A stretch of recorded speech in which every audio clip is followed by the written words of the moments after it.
Hmm, I don't know what to say. After Claire told Ramza the whole story, he moaned and folded his arms. It's certainly strange that only that part of information about Ibiza and Altacia is left. The fact that all other information about both of them is gone seems too unnatural to be a coincidence. Right? I'm sure you'd think the same, Grandpa Ramza. I'm sure someone knew we were coming to investigate and tampered with Crustone. But even if they did tamper with it, only someone from the central office, and someone of the Information Control Bureau or higher, could have manipulated it. Besides, we haven't seen anyone like that coming in recently, even if it was someone from the Information Control Bureau who was manipulating it. Even such a person would not have the authority to do more than delete information.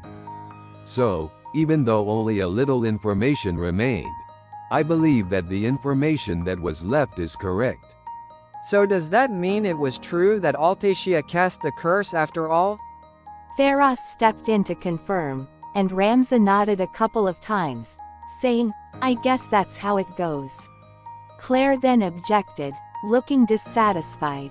But if that's the case, why did they leave that part? If they're going to erase it, why not just erase it all?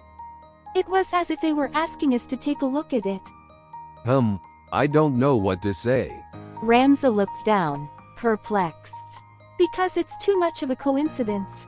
It feels like someone is trying to get Feroz to go and get the Black Dragon Stone. Showing like it's true that Altacia cast the curse, so Ibiza is right. Claire put the test stick on the counter and rested her chin on her clasped hands. You are suspicious for a while now, but on the contrary, that information is correct. That's why we could think that they deleted the other unnecessary information and left that part alone? Claire turned her gaze to Feroz, resting her chin on her hand. If that's the case, why do they need to delete other information? I don't know, but isn't there something inconvenient that needs to be deleted? Claire quickly let go of her clasped hands and shook her head as if to say there was no point in talking. First of all, assuming what Ibiza was saying is true. If Ibiza isn't one of the dark forces and is truly from the underground world, then she wouldn't have thought of using the Dragon Stone to kill Altacia. And, yes, if the people in the central office were aware of that information and deleted the other unnecessary information, that means they're aware that Altacia is one of the dark forces, right? In that case, they wouldn't leave her alone in the first place. After all, that information was just fabricated to show us, I'm sure. Claire nodded, folding her arms as if she is convinced. Is it impossible to rewrite information? Claire asked, turning to Ramza. No, it's not impossible. Claire's eyes lit up at Ramza's words. Really? Well, theoretically yes, but it should be impossible for at least the people in the central office. Ah, if that's the case, then who could do that? Yes, if it was someone of the Galactic Federation class, that would be possible. Ramza nodded, as if he'd just remembered. However, I don't think that the people of the Galactic Federation would be moved by such a trivial event on Earth. What is the Galactic Federation? It's a fleet that monitors and commands all the planets in our galaxy. There are over 10,000 Galactic Federation fleets in this galaxy, and they are constantly monitoring the planets that exist in this galaxy, to ensure that light does not become shrouded in darkness. Furthermore, I've heard that there is a Federation of Universes, which governs all the Galactic Federations in the universe. Wow, I've never heard of something like that. Yes, I suppose so. Even in this underground world, not many people know about it. Ah, perhaps the man in black who arrived before us is from this place called the Galactic Federation. As if a thought had occurred to her, Claire slammed both hands on the counter. At that moment, Ramza's shoulders shook in shock. Ramza cleared his throat and said, No, there's no way someone from the Galactic Federation would come to a place like this. Even if there was a chance that they would come, they would have been contacted in advance to let us know. And they would have been accompanied by several people from the central government. Really? But maybe they came incognito? Ramza shook his head with a wry smile. Especially if they are from the Galactic Federation. There's no way you'd get someone to help Ibiza get revenge on Altacia. Yeah, that's true. Claire sighed deeply and folded her arms again. Hey. As everyone was silent, Ramal tugged on Claire's sleeve. What? Well, since the receptionist is keeping records in Crustar, why don't you use that to look into the man in black? I mean, that's why we came to consult with the director, isn't it? Ramal said hesitantly, and Claire clapped her hands and said, "Oh, I see." Hey, Grandpa Ramza, is there a record of who the man in black clothes was who entered room 25, floor 1648 of building 3312 before us? Could you please look into that? Ramza groaned and thought for a moment. Then he said, "Well, circumstances are what they are, it's special," and returned to his seat.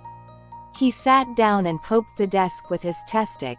Ramza returned with a grim look on his face.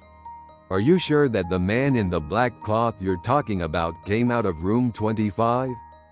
Yes, there's no doubt about it, said Claire. When we got there, room 25 was marked as in use.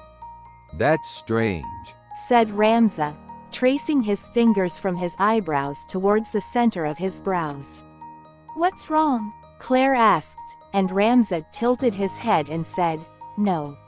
Of course there is a record of you using room 25, but there is no record of anyone having entered room 25 before that. Not only that, but there has been no record of anyone other than you setting foot on the 1648th floor of building 3312 for some time now. What? What does that mean? There is no way we could have made a mistake. Because we all saw the man, and we confirmed with our own eyes that it was the 1648th floor of building 3312. Right? Claire asked for confirmation, and Elandra nodded back. Well, in that case, the records themselves must have been erased. If that's the case, then we have to report it to the central office. I see. But is that actually possible? In theory, it shouldn't be impossible. That is, if you can break into the library's network that manages the Crustars. However, the central office also strictly controls the management of Crustars, so even if you could break into the network, it's practically impossible to erase the records without the central office's supervision. In fact, even those of us who work at the library don't have the authority to do so. But the fact that there are no records means that someone did manage to do it, right? Ramza groaned at Claire's opinion and crossed his arms.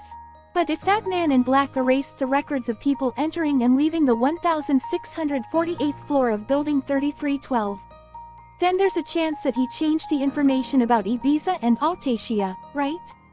Just as I thought, that man is suspicious after all. He must be from the Dark World, and the people of the Dark World must have the technology to manipulate Crustar and Crustone, while avoiding the central office's surveillance? I can't say for sure about that, but in any case, it looks like we'll need to report it to the central office. I'll need you guys to explain the situation, so could you wait a bit? Claire nodded in response to Ramza's request, saying, "Well, that's fine." While waiting for the persons from central office, Feroz and the others sat at a table in the back. There were quite a few tables, but only a few were in use. Outside the glass windows, the library wing was connected like a spike mountain as far as the eye could see. As he gazed out at the view outside, Feroz thought back to Emalua and Orgos. Even though no time seems to have passed in the underground world, Feroz couldn't help but feel that time was passing on the surface world. I wonder what Orgos has been up to since then. Does the fact that I'm the only one who came over here mean that he's with Ibiza? Is the guy Orgos a friend of yours? As Feroz was thinking to himself, Claire, who was sitting next to him, asked. Yes, he's Emalua's real brother. He's like an older brother to me, too. I see. But not all surface people can come to this world. I think that Orgos is probably with Ibiza. Ibiza can't do anything unless you bring back the dragon stone, so I don't think you have anything to worry about. Alondra nodded in agreement with Claire's opinion. Now that I think about it, I was wondering, in the information I saw earlier about Altacia, the king ordered her to put a curse on the people. But before that, didn't he also say something like, execute those plotting rebellion in the central square? All three nodded in response to Feros' question. But nothing like that happened while I was on the surface world. I pass by the central square every day for work, but I've never seen anything like that. If something like that were to happen, rumors would spread immediately, but I've never heard any of those rumors. If Emalua and the people's illness is caused by a curse, as Ibiza says, then the information we saw in Margamore earlier shows that a curse has actually been placed.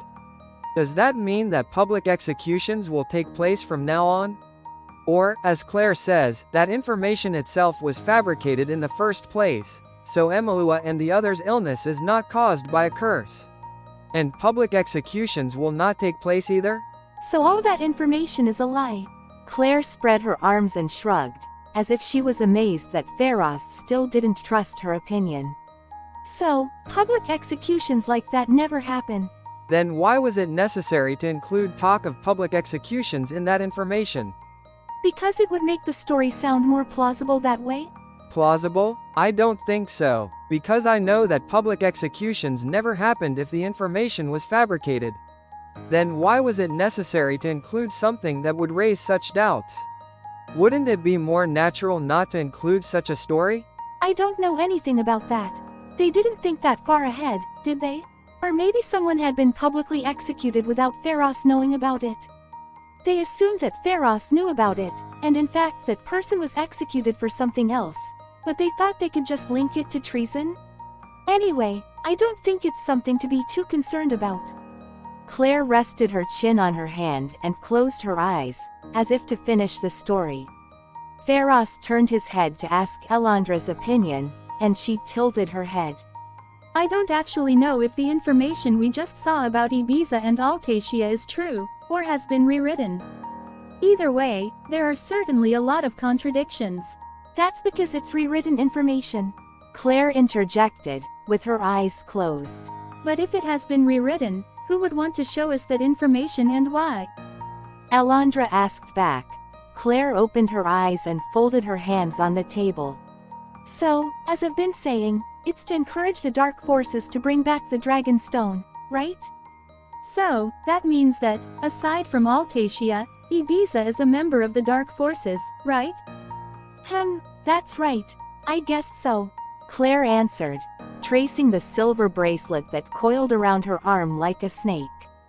But then why did Ibiza order Feros to retrieve the black dragon stone? Because that would mean Ibiza would no longer be able to set foot in the underworld, right? Claire looked at Alondra with a look that seemed to ask what she was trying to say. But if, as you say, the man in black is a member of the dark forces, that would mean that a member of the dark forces has infiltrated the Tios, right? If that's the case, then there was no need for Ibiza to order Feros to retrieve the dragon stone, was there? I don't think there's any need to take the risk and go to the trouble of rewriting the information to do that. Wouldn't it be more reliable for the members of the dark forces to go and retrieve the dragon stone themselves, rather than going through such roundabout means? Yes. Claire nodded back, picking up Testic from the table. Isn't there some reason why they can't do that themselves? For example, even if they can infiltrate this world, they can't move around openly enough to look for the black dragon stone. Claire fell silent as she twirled the Testic in her hand. She seems that she couldn't think of a plausible explanation for Alondra's opinion. Anyway, there's no point in talking about this here and there. It's all just a hypothesis. Who is that man in black, and why and how did he erase the records of his entry? Let's wait for the people in the central office to investigate. Alondra's opinion made Claire reluctantly nod.